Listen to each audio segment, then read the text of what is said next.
Rahul, futures बहुत powerful लगते हैं। कम कैपिटल, बड़ा एक्सपोजर, लेकिन ज्यादातर लोग पैसा क्यों गंवाते हैं? क्योंकि फ्यूचर्स लेवरेज्ड इंस्ट्रूमेंट्स होते हैं। एक्सपायरी, मार्जिन, एमटीएम और स्ट्रक्चर को समझे बिना फ्यूचर्स खतरनाक बन जाते हैं। चलो इसे step by step Indian market style में तोड़ते हैं।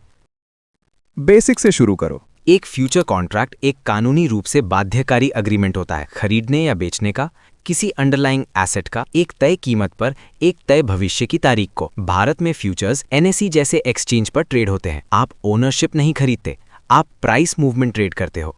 क्या सिर्फ स्टॉक और इंडेक्स ही होते हैं? नहीं, भारत में आप दो बड़ी कैटेगरी में ट्रेड कर सकते हो। पहली, NSE futures, index futures, Nifty, bank Nifty, fin Nifty, Sensex. Stock futures, NSE द्वारा अप्रूव किए गए चुनिंदा एफ&ओ स्टॉक्स। दूसरी, कमोडिटी फ्यूचर्स, कमोडिटी एक्सचेंज पर ट्रेड होते हैं, जैसे मल्टी कमोडिटी एक्सचेंज MCX। लोकप्रिय commodity futures, gold, silver, crude oil, natural gas NG। मुझे कैसे पता चले कि कौन से स्टॉक्स फ्यूचर्स में अलाउड हैं और उनका लॉट साइज क्या है? हमेशा ऑफिशियल सोर्स इस्तेमाल करो। गूगल पर जाओ, टाइप करो NSE India futures list. NSE India की वेबसाइट खोलो, वहां तुम्हें मिलेगा F&O स्टॉक्स की पूरी लिस्ट, हर फ्यूचर कॉन्ट्रैक्ट का lot size, contract specifications. Random blogs या टिप्स पर भरोसा मत करो। लॉट साइज इतना जरूरी क्यों है? क्योंकि फ्यूचर्स लॉट्स में ट्रेड होते हैं, सिंगल शेयर में नहीं। उदाहरण, एक लॉट इक्वल्स टू 50 शेयर्स। आपको पूरे 50 एक साथ ट्रेड करने होते हैं। सच्चाई ये है, मार्जिन छोटा लगता है, लेकिन लॉट साइज आपका असली रिस्क तय करता है। एक्सपायरी क्लियर समझाओ। NSE फ्यूचर्स में एक्सपायरी ऐसे काम करती है।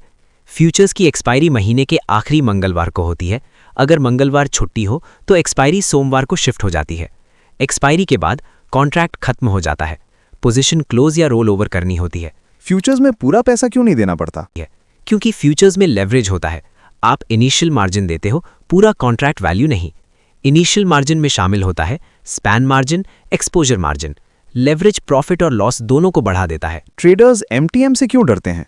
क्योंकि MTM डेली सेटलमेंट है। हर ट्रेडिंग डे प्रॉफिट क्रेडिट होता है, लॉस डेबिट होता है। लॉस एक्सपायरी तक इंतजार नहीं करता। अगर मार्जिन कम हुआ तो ब्रोकर मार्जिन कॉल देता है। पैसा नहीं डाला तो फोर्स्ड एग्जिट। अब मुझे समझ आ गया है, लेकिन और ज्यादा क्लैरिटी चाहिए। इस वीडियो के पार्ट 2 के लिए मुझे फॉलो करो।